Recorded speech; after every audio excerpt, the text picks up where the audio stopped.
gets a double for Kilmarnock against East Fife at Rugby Park, and that one is 4-0. These are all latest scores, and let's look at the full list now of the fourth round ties. Airdrie, and we hear that Stenhousemuir are through to the quarter-finals of the Tennant Scottish Cup. They have beaten Aberdeen by 2-0.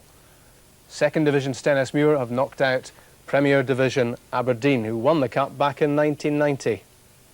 St Johnstone 3, Hamilton 0 is a final score. And there's the result from Rugby Park. Let's get the story of the game from Christine Jardine. The final score here at Rugby Park, Kilmarnock 4, East Fife 0. And on this form, it's easy to see how it's 7 games now since Kilmarnock last tasted defeat. They dominated almost from the start. Ali Mitchell and Steve Maskrey both squandered early chances before they combined to allow Maskrey to open the scoring for Kilmarnock in 23 minutes. Less than 2 minutes later, Mark Reilly made it 2-0. And in the second half, Kilmarnock continued to dominate. 56 minutes were gone when Maskrey made it 3 after Brown had beaten the East Fife defence single-handed. Then, with 67 minutes played, it was Player of the Month, Tom Black, who made it 4 from a free kick. The East Fifers never really looked like scoring. Kilmarnock were in a different class today. Paul Hunter did a lot of running up front for the Fifers, but never really looked like scoring. So the final score here at Rugby Park, Kilmarnock 4, East Fife 0. Thanks, Christine. It's been a great turnaround in Kilmarnock's season, having had a dodgy start to the campaign, but they're now moving up the Premier Division, and that's them into the last 8 of the Tennant Scottish Cup, and quite comfortably so too there against Steve Archibald's East Fife. Commence the draw for the 5th round of the Tennant Scottish Cup.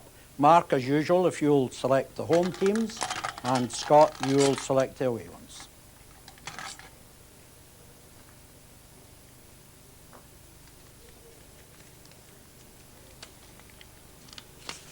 Celtic. First out of the hat, Celtic, who beat Meadowbank 3-0 today.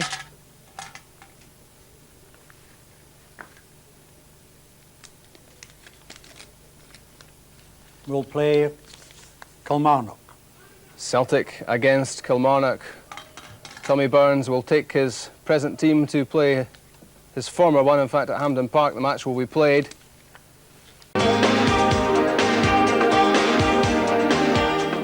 One moment of joy for East Fife when they played Kilmarnock at Rugby Park in the Coca-Cola Cup earlier in the season. Dougie Hope, the scorer of this class effort, and in the crowd, Stevie Archibald, who within days was named manager of the Methil side. East Fife in that day didn't have a manager, had a stand-in manager in Alan Snedden. So there was a little bit of lack of discipline maybe, and a little bit of lack of purpose in the team that day. But this Saturday will be different. We'll be down there as a unit, stronger, more bonded, having played together in our system throughout the season. So I think we'll be a little bit more competition than we were last time. Mind you, that day Archibald had to watch his future side lose 4 goals to Killie, and given his spectacular playing career, what on earth persuaded him to put East Fife on the same CV as Aberdeen, Spurs, Barcelona, amongst others? Opportunity and management. It was a job that was open at the time, and I wanted into the game, and it was just an opportunity at the time, and I took it, and I'm delighted that I did. It's a good club, it's a friendly club. People in that club do an awful lot of work without being paid for the work they're doing. I'm sure they do in many other clubs at that level. But it's just a nice atmosphere, and the players are responding, and it's everything that I hoped it would be. Cup earlier this season, this time East Fife's player boss Steve Archibald was hoping to turn the tables on Kilmarnock. But from early on it was clear the Premier League outfit were confident of repeating their victory. With just 4 minutes played, a well-worked attacking move put Maskrey through for the first of a series of chances, with Dean Robertson dive to take the ball from Brown's feet. It was a busy afternoon for the East Fife goalkeeper. With just 12 minutes on the clock, it was that man Maskrey again. This time a throw-in, then a Mitchell pass left him clear. He shot wide. By now Kilmarnock were well on top, Mitchell and Maskrey causing all sorts of problems in the East Fife defence. Almost inevitably, when the goal came, it was those two, first Mitchell beating the defence, then Maskrey with the easiest of goals, 1-0.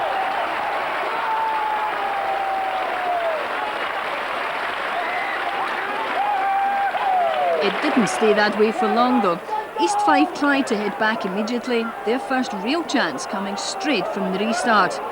This long-range effort from Ben Andrews didn't worry Dragan Lekovic though. Less than 2 minutes later, Kilmarnock hit East Fife with a killer blow. In a move that had started with Mitchell, the ball came to Tom Brown, whose shot was parried by Robertson. But Brown's acrobatic header allowed Reilly to put the ball clear of the keeper. If the Kilmarnock fans were happy with the first half, they wouldn't be disappointed with the second. Killie continued to dominate. East Fife seemed unable to break through the home defence. With 57 minutes on the clock, a brilliant individual effort by Tom Brown led to the second goal. Just when it looked as if all was lost, he managed to set the ball up for that man Maskrey again. 3-0. If Maskrey was stamping his authority all over this game, so too was Tom Brown. He was again involved in the fourth goal when he was brought down just outside the box for this free kick. The Bells Man of the Month, Tom Black, stepped up to make it 4. By now it was beginning to look as if Kilmarnock would score almost at will, and Maskrey wanted a hat-trick. He managed to beat the offside trap and then the East Fife goalkeeper, but he was cheated by the side netting. Kilmarnock kept pushing for that fifth goal though, and Tom Brown almost added his own name to the score sheet with this opportunist chance.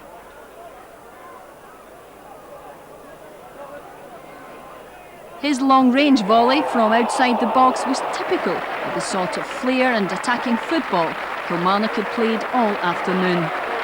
East Fife kept pushing for a consolation goal, and perhaps ironically, their best chance of the match came with the last kick of the ball. Kilmarnock deserved to go into the quarter-final draw on the final whistle. Steve Maskrey was man of the match, and his manager was delighted with his performance. I think that people can see now why I signed him, because that's 3 times I've signed Stevie. I mean, the lad, he makes goals, he scores goals, and he's so sharp on the ground, but again, he's quick upstairs as well. You know, he gets in good positions, and he's been a fantastic signing for me, and consider he's a free transfer, I don't think anyone can complain. Looking forward to the quarter-finals now. Celtic at Hampden Park. Well, I think it's a tie round. I think it's a tremendous draw for both Celtic and Kilmarnock. I think all the fans that go that day have been for a real treat, because the games so far here at Rugby Park and Hampden have been very tight, very close. Both teams love to play attacking football, so I think it's a fantastic draw for Kilmarnock. Great draw. Already knocked East Fife out of the Coca-Cola Cup earlier this season, and it was the Rugby Park side who took the initiative in this Tennent Scottish Cup tie with a goal in 23 minutes. Ali Mitchell was the man who opened the Fifers up on the left, and his cutback left Steve Maskrey with a tap-in. It was a Maskrey double which put Morton out in the last round, and the man Alex Totten signed on a free transfer won't score many easier than this. And within 90 seconds of the opener, Kilmarnock were 2 up. Tom Brown's shot was blocked by goalkeeper Dean Robertson, but even with the assistance of Steve Archibald on the goal line, he couldn't get to Mark Reilly's header. Tom Brown showing the confidence that has earned him a place in the Scotland B squad, and the looping header by Reilly was made to measure.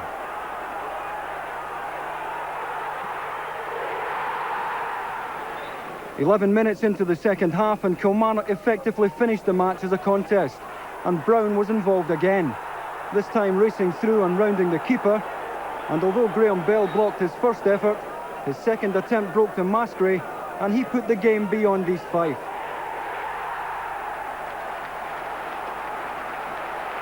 Brown's perseverance eventually paying off, allowing Maskrey to score his 6th goal in 4 games, and his 11th of the season. A further justification of Alex Totten's decision to sign him for the 3rd time in his managerial career. The 4th and last goal came in 66 minutes. Kilmarnock were awarded a free kick outside the box, and Tom Black's strike took a wicked deflection to leave Dean Robertson without a hope.